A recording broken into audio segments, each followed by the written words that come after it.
Oh, what fun they're going to have on the rink this weekend at TPC Toronto for the RBC Canadian Open. We don't know much about this place up there in Canada. That's what the Golfbet Roundtable is here to help you get your picks and your best bets this week. How are you going to bet on Rory McIlroy? Is he worth betting on this week with his odds in the Canadian contingent? Maybe too much pressure on these guys going into the Canadian Open? That's what we're here to talk about. Chris Brees and Will Gray. Oh, Canada. Let's pick some winners, my friend. I need a flag. I need like the Tony Kornheiser Canada flag here. We can get it going. Always good to be with our friends north of the border, even if it's just for 1 week a year. Good night, Canada. Good morning, Canada. Let's pick some winners in Canada. We know Rory's odds were going to be low. Plus 450 range makes sense based on what he's been in the past. A little surprised it's only one player in Ludwig Åberg who's anywhere near him. And how do you think this would be different, Chris, if Ludwig didn't shoot a 66 on Sunday at the Memorial? If he had finished like T52 instead of making the move that he did, we might be even having more separation. Although I will say, after dealing with a couple weeks of Scottie Scheffler at plus 220 and plus 280, a plus 450 price tag on Rory seems like a long shot value. This is quite the change of pace from what we've seen for the last couple weeks while Scottie's been dodging around Texas and whatnot. So it's understandable to see him out front. This is anything you can do, I can do better between Scottie and Rory as we head into the U.S. Open next week at Oakmont. Both of them have 3 wins. Both of them have 1 major. Rory has a chance maybe to take the stage back a little bit this week before we get to Pittsburgh, but it's not at all surprising given how well he's played, given how well he's played in this event, not granted at this course, but a winner in 2019, a winner in 2022, someone that's been in the mix and contending pretty much almost every time he's played this event. Totally get why Rory's sitting where he is. So it's one thing to say we're not surprised where he sits where he is. It's another thing to say, is this guy worth betting on? Basically double the odds of what Scheffler was last week. And remember, I made the argument that we should be picking Scheffler at plus 280. I know it ended up being right, but I understand what your argument was last week. Is this worth it? I mean, is Rory playing? Rory's not playing what Scottie's playing right now. Let's be honest. Is 450 worth it? First of all, that was a very nice way for you to say you were wrong last week. Well, you totally got it wrong. Thank you for that, Chris. Next guest. But that was an eloquent way to go about it. Yes, you were right, and we should have all just single bulleted Scottie Scheffler last week, just like we should have done it at CJ Cup as well. He's playing so well, but I also am having a tough time getting over just how weird of a week it was for him at Quail Hollow. Mm-hmm. Not talking to the media after each of the 4 rounds, really never got it going on a course where he's won 4 times. There was all the stuff with the equipment and the driver of, did he have to make a switch like Scottie ended up having to make because of the driver testing, and it didn't exactly slow down the guy that eventually won. So it feels like the Masters was a long time ago, even though it was only 6 or 7 weeks. So I still have some questions, especially going to a new venue. I might look for maybe to see how he plays in the first round, or you can get, again, you got plus 105 there for a top 10. You're going to have to be laying some juice even for a top 5 there. You have to lay some juice for a top 10 market, so that's a little bit tough to get behind, but maybe there's some options there within the 3 balls as we see his tee time start to roll out, maybe a head-to-head matchup over the weekend. I do expect him to have at least a couple of good rounds. I'm not sure that he's going to be the guy I'm going to have slotted as the A-list player to take down the trophy. And I think that's the way to do it. If you want to bet on Rory to win, this is a place he has historically played well. Different courses, but same event. I mean, he's been top 10 twice in the last 5 years. He's won twice in the last 5 years. So we expect him to contend. If you don't want to put plus 450, plus 500 on him on Thursday, see where he's at on Friday or Saturday. I mean, if he's 5 shots back of the lead on Friday evening, Saturday morning, the guy can still win the golf tournament. He's that good. And I think we also kind of have some recency bias with how great Scheffler's been the last month. We talked about this last week, really, with Schauffele, and maybe he's playing better than we think. I mean, when Rory was T48 at the PGA or whatever it was, that was one of 2 times this year he's been outside the top 15 this season. So to think that Rory's kind of calming down, I think we might be over-exaggerating that at least a little bit. I think the other part with Rory, with this event specifically, is to dive into the mentality of playing the week before a major. This comes up Mhm. so often when you see guys playing Valero heading into the Masters, but it's one that has become a bit of a storyline for this week of the RBC heading into the U.S. Open the last few years. It's a little bit different for the Truist as a signature event heading into the PGA, but this is one where Rory has clearly started to feel comfortable with how all of this works heading into next week, and it's one that he's played well at this event the last few years. He's gone on to play well at the U.S. Open. The following week, there hasn't been a lot of negative correlation about what he's been doing in the travel up to Canada, holding him back at the major. So not every player is built like that, but it's one that for Rory, it's turned into a bit of a strength where over the last few years, he's been able to play well at both of these events in this back-to-back stretch. So if you're a little worried about betting on him to win, maybe wait, maybe don't do it. How about some odds that Rory has via our friends at DraftKings that maybe you might want to get on? Some juicier numbers here, but a little complicated this week. DraftKings has a top 5 parlay, meaning that you pick Rory for a top 5 and pair him with one of these 4 players for a top 5. This list is very vast. You have 2 Canadians up top, and Corey Conners and Taylor Pendrith. You understand why they are on the top of the board here. Both have multiple top 5s this year, top 10s this year. Keith Mitchell doesn't have a top 5 this year, and Chris Gotterup, the juicy odds obviously, doesn't even have a top 10 this year, Will. So would you take any of these, and if you would, which one would it be? Well, I think there's a pattern here, especially among those last 3. Those are all full send guys. These are guys that are just going to rip it off the tee. And that's the early scouting report at TPC Toronto, is that we're expecting low scores. There's not, a distinguishing feature to this week's course where you think, oh, this is going to be a real issue for these guys. But they're going to be able to step up, especially in a course they haven't seen, and just take that aim and see where it goes with driver in hand. I'm drawn to Keith Mitchell. I'm hoping that DraftKings can create a Thursday top 5 parlay. That might be more the speed that we need for Keith Mitchell, given that he is leading the PGA Tour this season in first-round leads. He is getting off to incredibly fast starts. As you mentioned, he's had some trouble maintaining them, including at the Truist Championship a couple weeks ago over the weekend. But plus 1,800 for those two, I think, would be where I'm going. I know we're going to talk a little bit more about the Canadians with Connor and Pendrith specifically. Gotterup is someone that he won last year at Myrtle Beach and can really lean on the driver when it's working. It's something that can be a big asset. But of the 4, I feel like the most stability of these choices is going to be with Rory to pair with Keith Mitchell. Okay, maybe we could ask for a 1-2 Thursday. Maybe get like some plus 5,000 odds there. I would go Pendrith, to be honest, just because the fact that he was really good at the PGA Championship, and no one thinks about it because of Scottie Scheffler and what he did. Other top 5s and top 10s this year from Pendrith. He's been sneaky good. For a guy who has won recently, we're not talking about him because he hasn't won, but he's had some good finishes, and he wants to play well this week at the Canadian Open. Now, on that topic, these Canadians want to play great, right? What do we think about what these guys do to themselves in terms of the pressure they have to win this Open? We've seen Conners and Pendrith are both up there in our top 6 of the odds boards. Pretty juicy odds, plus 2,000, plus 2,500. Other Canadians in the mix. Do you steer clear of that, or is that a good way to root and maybe think that they have a chance to get out there with some adrenaline pumping and doing something big like Nick Taylor did? Right. Well, I think that's where you have to start the discussion, is with what Nick Taylor did in 2023. And this would have been an entirely different situation before Taylor made that 76-foot putt and really opened the floodgates for the Canadians. It's only been 1 year, but I know when we had this show last year, you talked about, hey, the burden has been lifted. You don't have this since Pat Fletcher in 1954. No Canadian has won. All those same narratives that every Canadian player had grown up with. Now they have, the logo, so to speak. Nick Taylor got it done.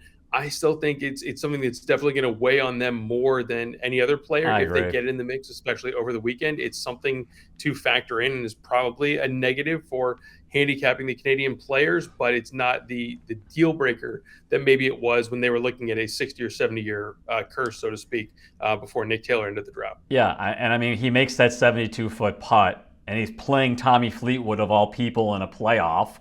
You don't need us to go into detail there. The stars align for him that year, and I agree. I feel like if we would have seen more Canadians at the top in the last 65 years. It was the first one since, 1954 that Nick Taylor had done that. We haven't seen that. And it was an anomaly, I think, that happened. I personally think that stay away from the Canadians to win. Pick them in top fives, pick them in top tens. I know we're going to get to some best bets here. I have one reason for picking one Canadian in a prop bet, but I say stay clear. Yeah, and I think if you look back to last year, again, it's a different venue, a different event, but you had Corey Connors T6, you had Mackenzie Hughes T8. I would expect, especially with the high volume of Canadian players just in the field, the safety in numbers says someone's going to have a good week. It may be a little tough to figure out who's going to take that low Canadian market versus another week where you only have 4 or 5 players involved. But the law of averages says that someone's going to be in the top 5, 10, 12 heading into Sunday, and how they react to that situation is going to be pretty telling. Okay, let's make some picks. We've been doing pretty well with getting the people some money out there. With your best bet, top 10, what do you got?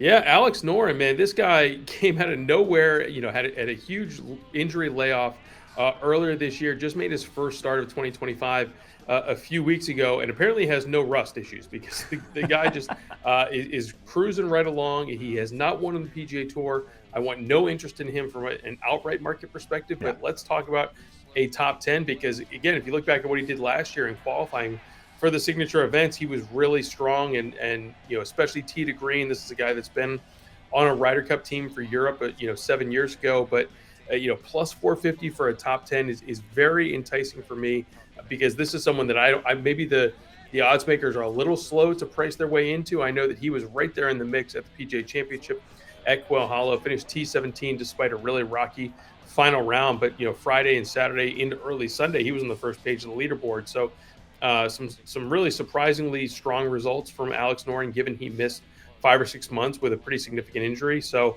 I'm ready to capitalize on it. Maybe I think in a month from now, if he keeps playing like he is, these top 10 numbers might be cut in half. And don't be afraid of his age either, because it was last year where he got really hot and streaky, and we were picking him on this show to win top 10s, top 20s, and he was hitting a lot of those bets because of how streaky he was. You had mentioned not picking him to win. Nowhere near that. Yep. I feel the exact same way about Mackenzie Hughes. I am not picking him to win, nowhere near winning. But I think this guy actually is playing better golf than the odds are telling us. If he's 4-1 for a top 10, he's missed 4 of his last 9 cuts. That is awful. I know that. But what else has he done in that exact same stretch? He has a playoff loss. He has a T3, and he has a tie for 10th.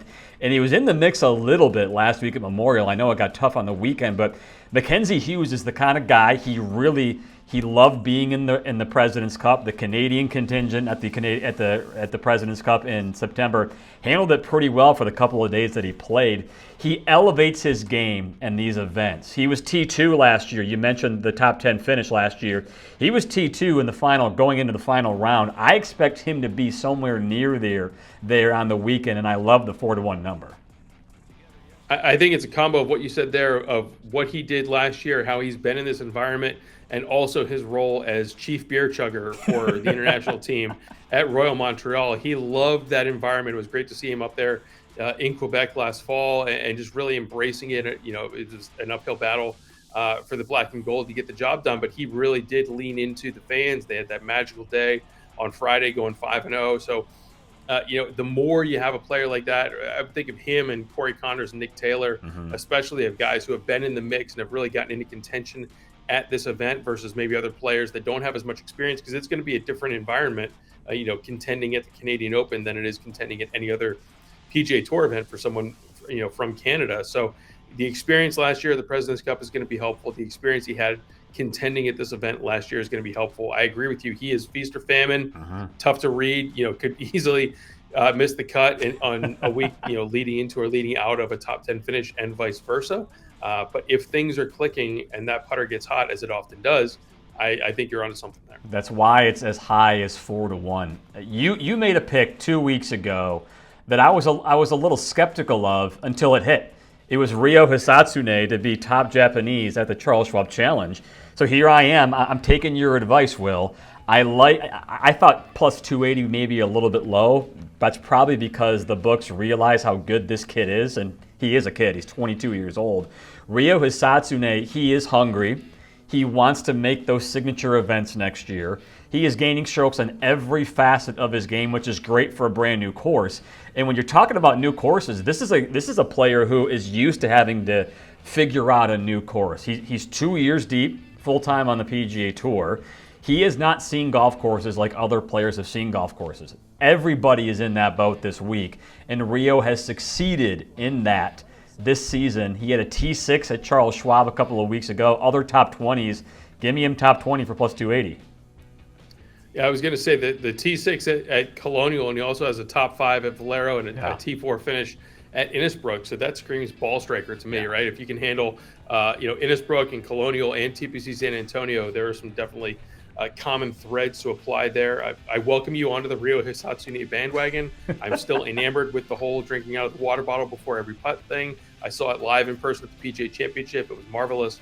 And that's another one where he was kind of in the mix and on the fringe of that top 20 market going into the weekend, and then had a little bit of a pushback Saturday into Sunday. So again, not a household name, not someone that's going to get a ton of action from casual bettors, but you're right. The strokes gain data is there. He's popped on now 3 top 10s on the PGA Tour for his last 9 or 10 starts. So something to be said for Ryo, and at least getting into the mix as he heads into, looking towards that top 70 to make the playoffs. And as you mentioned, top 50 to get to the BMW and get into the signature events in 2026. You want to talk about not a household name. Explain to me how your top 20 is shorter odds than my top 20. Is this Johnny Kid that good?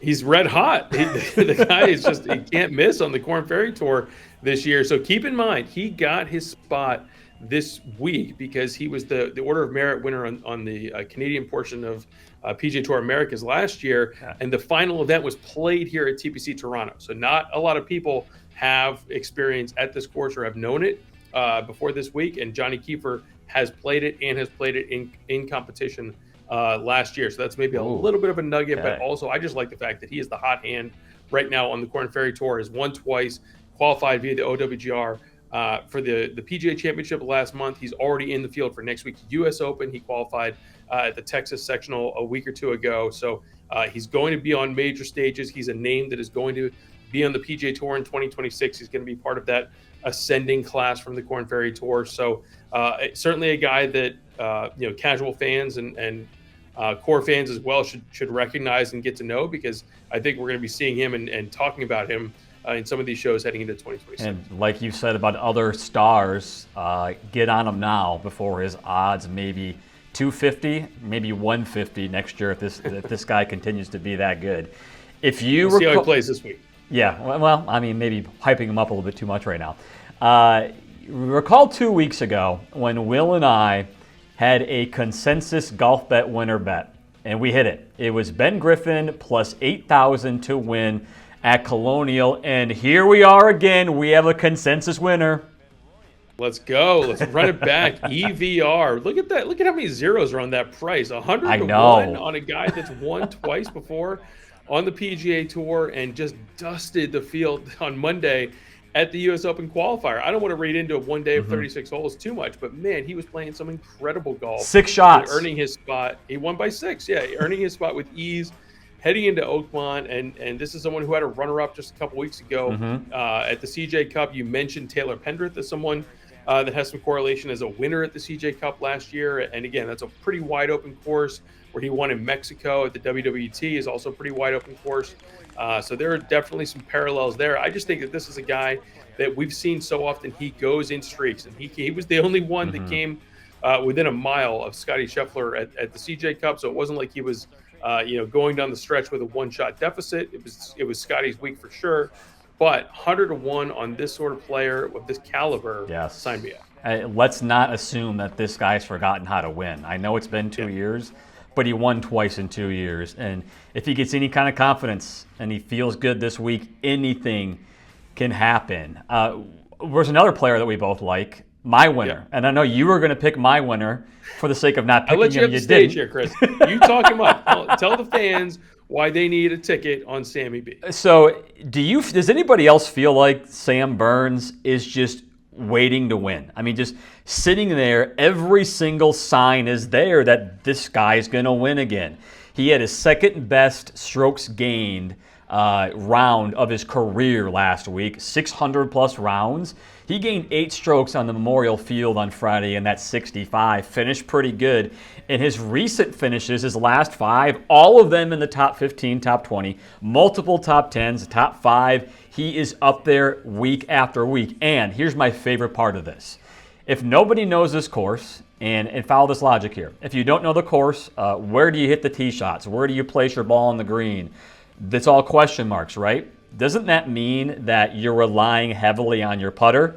Guess who's number 1 strokes gained putting this year? Do you agree with that? There you go. You're relying on the putter this week. This is good. This is why we have these informational sessions on the show. I feel like Sam Burns, we talk so often on this show about guys that haven't won in a couple years because Scotty and Rory are winning everything in sight. So he's not alone in that distinction after winning, maybe more than you would have thought early in his career. It's been a little bit of a dry spell, but also I feel like last year you could just lock him in for a T8 to T12 finish in every signature event. And that's how he chipped away and got his points, where there weren't a ton of chances for him to really contend and have a chance to win on Sunday. And now I think after a slow start to the year, he might be starting to turn the tide a little bit. And as you said, had a really good finish at the Memorial, and now the putter is starting to heat up. And maybe that's going to change a little bit. When you look at a guy with 5 or 6 PGA Tour wins, to his credit, it doesn't take much of an opportunity on Saturday into Sunday for him to really kind of smell blood in the water and understand this is a chance for me to get another trophy. You see what we just did there, folks? We just gave ourselves 2 chances now this week for a consensus golf bet winner in Sam Burns and Eric Van Rooyen. Let's do it.